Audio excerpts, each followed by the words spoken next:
Hello folks, I am Patrick. I speak 5 languages fluently. These languages are English, Gaelic, French, Spanish and whistle language, which is known in Spanish as silbo.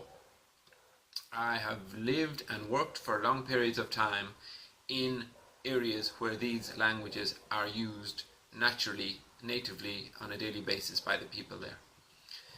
I will now go ahead and reiterate some of what I've just said in those languages so you get a feel for how they sound.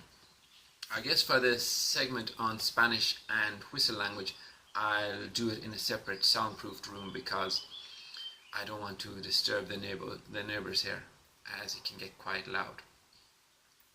Smisha Pádraig, agus tá cúig hangi agam my helagum, sin an Béarla, a Gaeilge, a Rankish, Spanish, agus Nyadil, Tangi Fadila.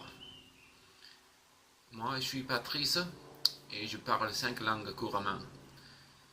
Ce sont l'anglais, le gaélique, le français, l'espagnol et la langue sifflée des îles Canaries. Yo soy Patricio y hablo 5 idiomas con dominio: el inglés, el gaélico, el francés, el español y el silbo canario. Ahora les enseño un poco del silbo.